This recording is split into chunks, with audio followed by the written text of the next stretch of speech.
Okay, and we are live. So for those listening at home, welcome to the Live from the Sword Coast podcast. This is a special solo session this evening with Nick Enns, who's playing Maragoth in the Tyranny of Dragons campaign.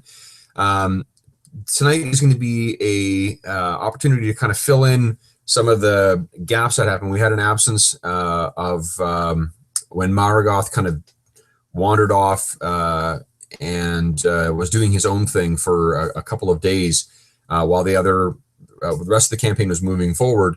Maybe actually, Nick, I'll let you do a quick introduction of who you are and who you're playing. Okay. My name is Nick Enns.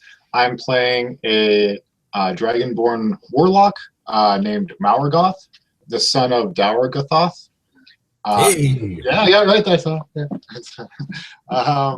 and he is the son of Dargah Thoth, which is a undead Dracolich, basically creating his own army for his own sort of evil purposes. Morgoth is kind of a disciple of his, and is looking to make him more powerful, but more importantly, make himself more powerful as well.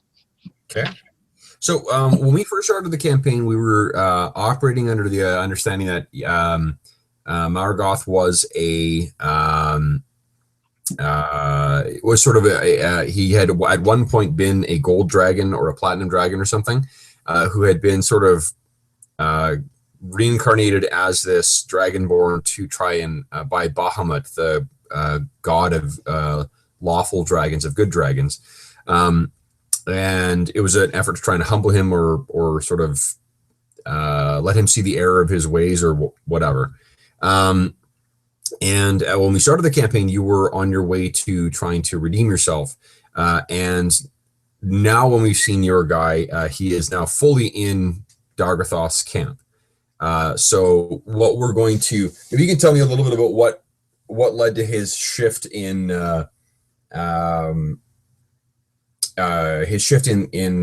those priorities, and how you think it's still ties, because one of the reasons why he was sort of pursuing against this cult of the dragon was because he felt that it was a way to sort of get back into Bahamut's good graces. That doesn't seem to be high on his agenda now, so maybe talk to me a little bit about what the shift in his priorities was, and how he sort of came to focus on getting back to re-embracing, I guess, Dargah Thoth.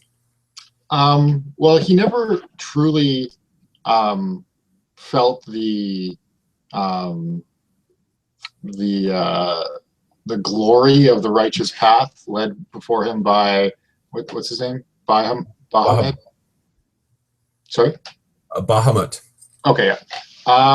He was doing it more so because he felt the pressure, he felt the omnipotent power of this god come to him through visions, but it never really called to him in that sense. He never felt at nature or at one with that path.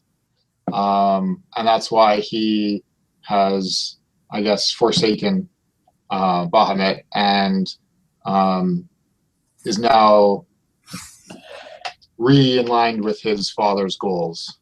Okay. So where Morgoth sort of drifted off and left the campaign proper was right after there was that chase in Elturel. Remember, you guys were at the pair of black antlers, and then you all got kind of drunk and you tried to pursue the thief who stole that knife. The rest of the guys went on to find the guy who had stolen that stuff, and then track down what ended up being a cult of Cyric, and then thwarting their efforts, and then things kind of steamrolled from there. That where Morgoth just disappeared at some point that night. So that's where we're going to be picking up. For those listening at home, I don't know offhand which episode that would be. I think it would be episode 2 of the recordings, but I'd have to. What I'll do is I will post in the information in the or in the info about this video. I'll put down what episode that happened in. I'll also be including a link to the current stats for Maragoth. Actually, it'll be the next round of stats, because I anticipate that Maragoth will be hitting. He is a 6th level warlock right now. I anticipate he's going to hit 7th tonight. So we will just the link will be there to his new sessions, assuming he survives the session. A die in the past? Is this Terminator? What's going on here? Yeah. Okay, so what's happened is you sort of everyone else went back to the pair of black antlers, and you'll recall that you guys were staying at that inn down by the waterfall. Yeah. That Elturel is built around this big, like, tor, this sort of flat-headed or flat-topped mountain or hill, and then there's the city sort of built on either side, and on top of that tor there's a big park, and then at the end of one of the parks is this where all the stream and the water and stuff like that, or stream and little rivulets or rivers go off into this massive kind of waterfall, and there was a what do you call it? A waterfall right near there, or sorry, an inn near there where you were going to be staying. You unfortunately, you're making your way back there apart from the rest of the guys. I think Maragoth was still there when Malark made that error. And remember, like, everyone was singing that song that was the big round, the Knights of Dragons Down. Yep. And then Malark ended up singing that one tune, or the one verse that no one does because it's supposed to be cursed. That was sort of the last straw, I imagine, for you, where you're like, fuck it, I'm out of here.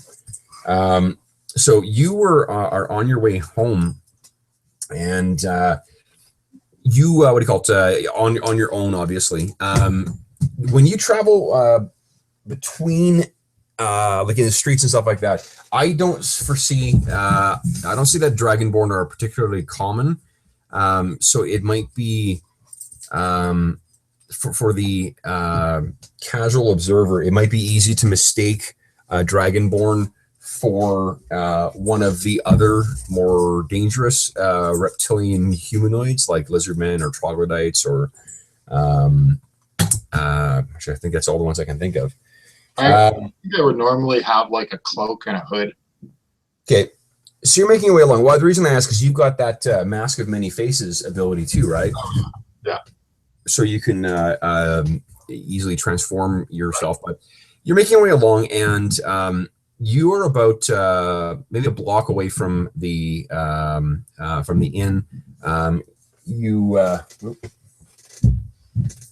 Sorry, trying to see where Amy's gone. Stay out of the washroom. You're making your way through what's like an upper middle class neighborhood. Everything's sort of shut up already. All the houses are, all the homes are all shuttered up. The businesses have their the big shutters, the wooden shutters closed. But the moon is poking through the clouds, so it's still a fairly clear evening for you. And then you hear a voice in your mind that you recognize, and it says, "Shall we kill him, brother?" And you stop dead in your tracks, and you look around, and then you hear from an alleyway up to your left, "No, I don't think that Father will like that. At least, not yet." And then you hear that first voice again that says, "Pity.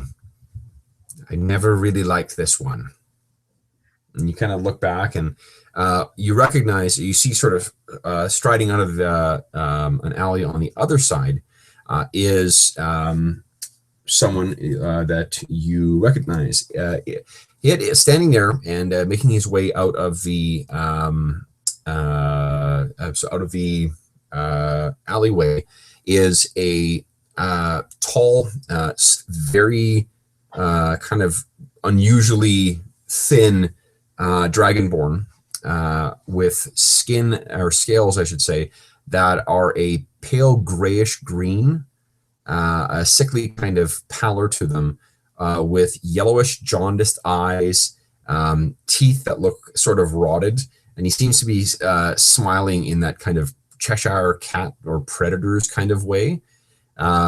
And he has a heavy cloak over his shoulders with the hood down, and underneath that you can see leather armor that is buried underneath a series of different vials and unguents and glass sort of containers, and across his back is this pack that's full of sort of the same rattling kind of components. This is, of course, your brother Felinos. And you recognize the other voice as being your yet another one of your brothers, Morgoth. And Morgoth steps out of the shadows as well. Morgoth is a shorter dragonborn than you. He's a little bit stockier than what you are, which means he's about the size of a fairly large human and stocky human. He has a kind of like a dusky blue kind of scales. He has the same kind of more vibrant yellow eyes. He's wearing traveler's clothes as well, with lighter armor on, but you can see strapped to his side is the same exotic, the same exotic weapons that you have seen him use, that he apparently obtained from somewhere far to the south. And that is, of course, the dragon pistol, and strapped across his back is his musket. Dragon pistol. Yes. You know that one of the things that, so it's, imagine a shotgun or arquebus that could be fired in pistol form. Okay. This thing is also sort of designed to be used with alchemical rounds. So the name comes from the end of the barrel where there is a stylized dragon's mouth, and using the alchemical rounds, you can make it belch forth fire or frost or acid or what have you. Okay. You can see where the appeal is for him. So they both step out, and you haven't seen them since you sort of first made your way out of out of your father's sphere of influence. And you're, to be honest, not sure if they're here to greet you or kill you. From what they've said, they seem to be willing to not kill you outright, but Felinos, is what you recall about the two of them is Morgoth is sort of just a loyal soldier for his father. He is ruthless, he's remorseless, but he doesn't really get a twisted satisfaction out of anything he does. And he does feel a sort of, you have, given your sort of scoundrel background, I imagine you've exploited this, but he does sort of have a sense of, a twisted sense, albeit, but a twisted sense of family. Felinos, on the other hand, is an alchemist who happens to sort of specialize in the reanimation of the dead. He is, which is maybe not surprising given who your father is, but his preoccupation is using the science of magical components to bring back the dead. And often he's happy to supply the corpses himself. And sometimes he's happy to happy to see that transition from life into death. So he's just he's sort of, even for your character, he may be a bit of an extreme, an extreme one. Seeing him here in the city makes you think that things are potentially going to get very bad very quick. Right. So they're like following me? Apparently. Yeah. Can I turn down an alley? Well, they've sort of walked out, like from where you were. The first, they seem to have been sort of shadowing you, and they've sort of got the drop on you. You know that Kragoth's reflexes are enough that he can get that pistol or that rifle out before you really have a chance to do much. And you're not sure what Felinos may have to unleash on you. And you sort of know that if they were going to kill you, they wouldn't have taken the time to try and taunt. Felinos maybe would play with his prey, but that's not the way that Morgoth would have done. Yeah.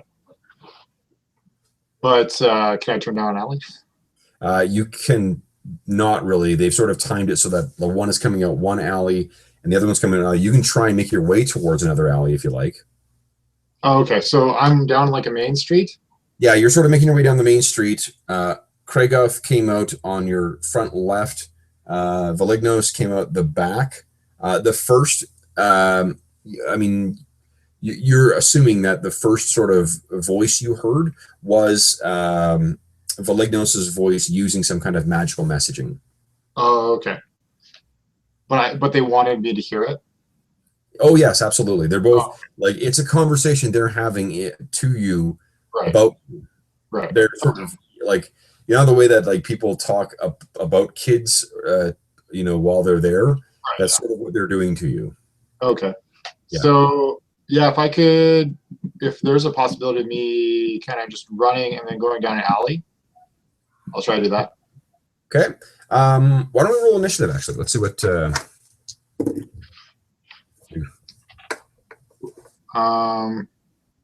Is it a D20? I can't remember what you used for this. D20. Oh, that's pretty good.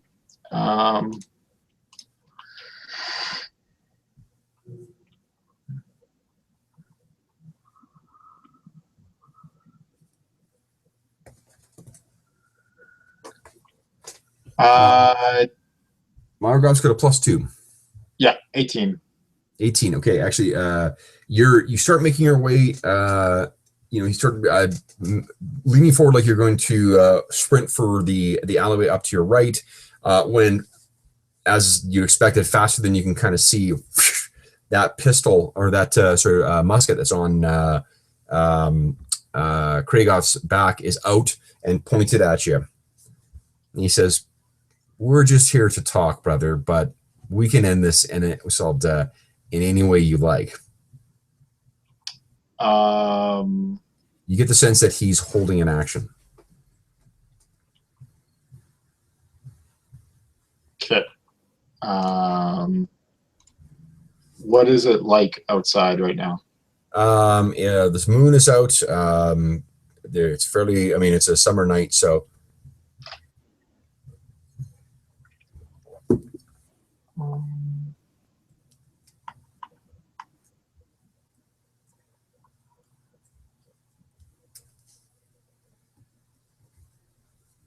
Can I be one with the shadows?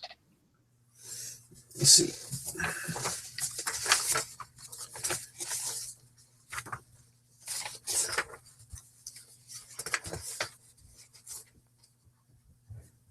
No, because you're standing sort of in the middle of the street. You need to be in dim light. Well, moonlight's dim light. Yes, but as soon as you start making your gestures to do that, the guy then Kragoth will get to actually use his action.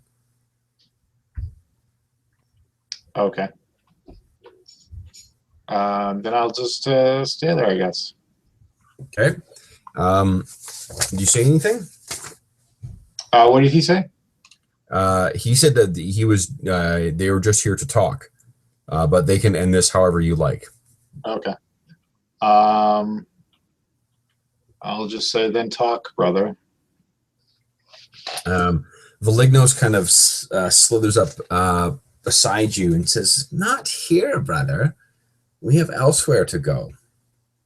Come, somewhere more private." Okay. So I'll follow them. Okay. So they take you down to sort of a building or a quarter, I guess a building somewhere on the far side of the Tor. So you wander your way past the falls. You pass the inn that you guys would be staying in, and you're led into this kind of abandoned shop, and then your brothers ask you to sit down. Well, Kragoth more asks, Velignos more insists, and when you get in, you kind of something really stinks in here. Something smells like either over flavored or over spiced meat, or like over pickled something. Okay.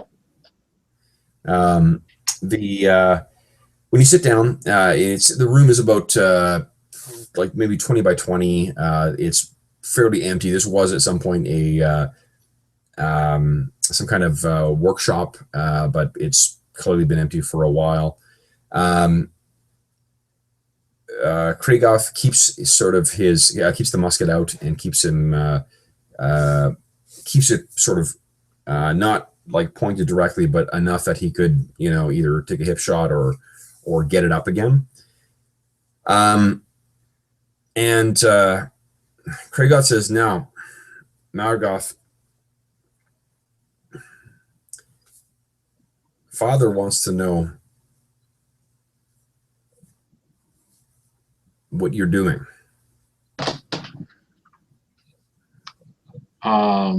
I'm doing what I was sent to do, scour the lands for powerful artifacts, spells, objects, and bring them back to him. And what part of that requires you to be taking arms up against the cult of the dragon? It's just a means to an end. These heretics of the cult. Oh, okay. It's just a means to an end. I'm traveling with a group that often encounters great dungeons that have powerful objects, and whenever I can snag them or good information, then I report back. Velignos says, "Then why have you not reported for months?" So far, it hasn't been very fruitful. I think that you had a change of heart, brother. I think that you no longer serve our father loyally. I'll say heart has nothing to do with it. My allegiance lies to Dargah Thoth, unwavering at all times. Velignos turns to Kragoth and says, "I don't believe him. Do we kill him now?" Kragoth kind of ignores Velignos and says, "The father is not pleased that you are have taken it upon yourself to tweak the nose of the cult of the Dragon Queen. You know that those heretics have usurped control over that which was once loyal to our Dark Father, and by drawing potentially drawing attention to yourself, if she is successful in her task, who do you think the first target of her wrath will be when she claws her way from the abyss into the Sword Coast? Wait, what's going on? I'm a little confused here. What's confusing? So the Cult of the Dragon is enemies of Dour, right?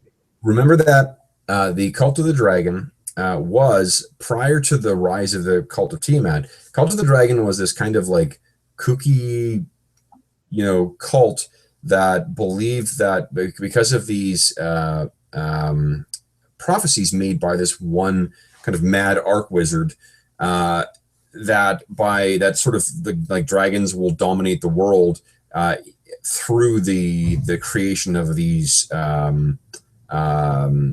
Dracoliches. Right. They were out. That's sort of what their bag was going out and just kind of slaying living dragons and creating them or changing them into Dracoliches.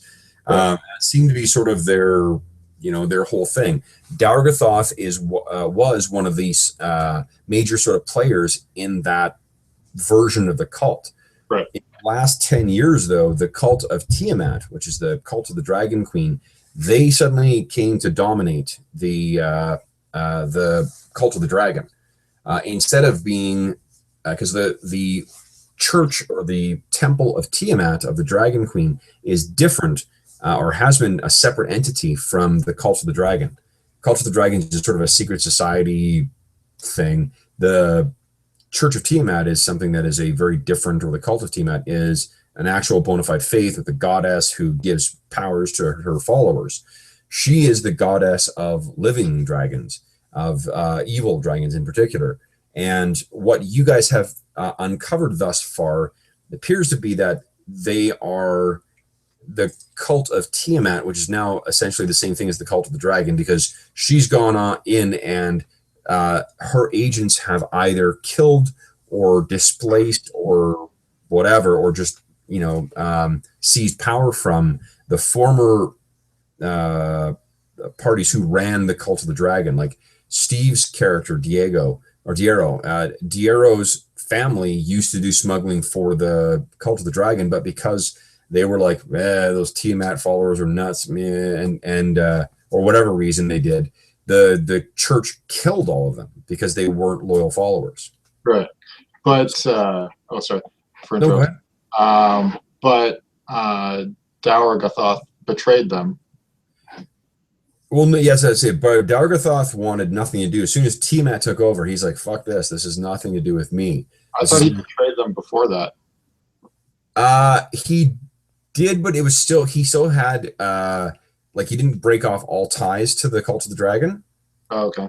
He still had links to him, but the thing is that with him still having access to some of the cult's assets and stuff, and him being a powerful Dracolich, if you draw the attention of the Dragon Queen and present yourself as being a significant challenge to her authority, what Kragoth is saying is that Dargah doesn't want, if the Church or the Cult of Tiamat achieves its goal and somehow brings her from the abyss into the Sword Coast, you don't want her first target to be Dargah Thoth. Okay. It's oh yeah, he was a problem-causing asshole, and there's no way he'll ever listen to me because he's an undead dragon. He's not a living dragon. Sure. So not with him. I think fucking nuke him. I'll send a flight of dragons over to eliminate him. Okay. So that's what Kragoth is suggesting, is that your actions are potentially, upsetting for Dargah Thoth. Right. I will say, reassure them that my actions do not come with the name of Dargah Thoth. They're merely the actions of this band of mercenaries. Felinos kind of has somehow snuck his way, so he's right next to you, and he kind of... Do you think the stink of our father is not on you? Do you think they'll not know? You used to be smarter than this, brother. Maybe my deceptions are better than yours. Maybe you cannot pull this off, but I am. Yes, I'm certain that that's the case, brother. I'm certain. Kragoth says, then you you say that you were aware of the threat that your actions may pose to our immortal father. No, my ruse is good enough that no trace can be led back to Dargah Thoth. Do you fear that our immortal father is not capable of crushing this decrepit queen?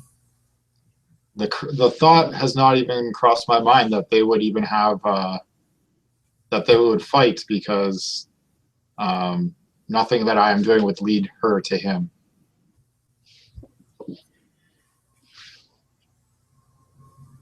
Well, then perhaps there was nothing to worry about then. And Kragoth moves his or lowers his musket and sort of places it on the ground and looks at you and says, then we bring word from our father. If you are truly loyal to him and have his goals or his best interests in mind, then he has a way that you can assist him. Our father has foreseen, first, there's a matter in town that we must address. A former agent of the cult that our father feels owes him, and we have been sent to collect. We would take you with us to assist with this. The other is to continue your efforts. Learn what you can of the cult's activities. Keep yourself secret from them. But our father has foreseen that there is another opportunity that will arise. Another power that could serve for his undead glory. Something that should arise near to you. His will is my way. And Felinos says, that sounds more like the old Maragoth. And he says, don't you think, Evar? And at that moment, you see this kind of bloated and waxy looking corpse kind of shuffles out of the shadows, and you've finally managed to place that unusual smell that you smelled before. And it is a basically it's one of Velignos's alchemical zombies that comes kind of shuffling forward, dressed in this elaborate aristocrat's robes. It's a human, and it's difficult to see, but you think that the when this thing died, it probably would have been in its maybe mid-30s or late 30s. It's tough to tell whether the clothes were whether this is actually an aristocrat that he's murdered, or the corpse of one that he's just stolen, or who knows. Now, if that is so, Kragoth says that our what are your party's intentions then? I'll tell him what the party's intentions are. I'm just trying to think right now what they are. At that point, you guys, I don't think knew. You guys knew that you were traveling to El Terrell to meet with, at that point, a paladin of Torm. I think it was Torm. No, it's Helm. A protection god, who is apparently also involved with. Remember, there was that monk, that Laosin Erlentar. Yeah, the guy who was a member of the Harpers. Yeah. You later discovered he's a member of the Harpers. Well, he was bringing you guys there, and that's what you like. That night that this is happening, you were supposed to sort of show up and meet this paladin named Ontar Froom, and then he was going to help coordinate it. And what ended up happening is that because of just the way that the evening went, you guys more looked like, kind of amateurs in front of him because that thief got away, than the sort of, competent adventurers that Laosin was presenting you as. So right now, there's actually, you don't really know. You know that the party seems to be staying together. At least you think it will be, but you don't know where you're going. Okay, so I'll tell them that. And then ask them if Father wants me to guide their path. Going up. Hi, no, not up on me. Jeez. Hi. Hello. No biting. Oh, no biting. Ah. Sorry, I'm trying to. She thinks it's time for a W. She's wrong. We just went, doofus. Ah, no. Oh gosh. All right, calm down. Emmy, no, calm down. Where's your bone? Go get your bone.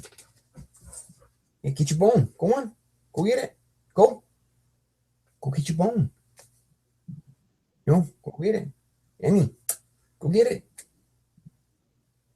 Go on. Good girl. See how that works.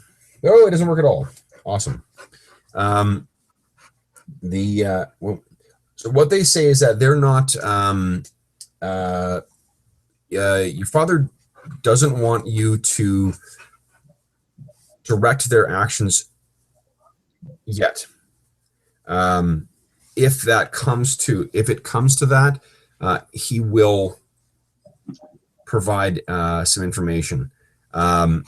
He has spies in the cult that have remained behind from the time that he was involved with them.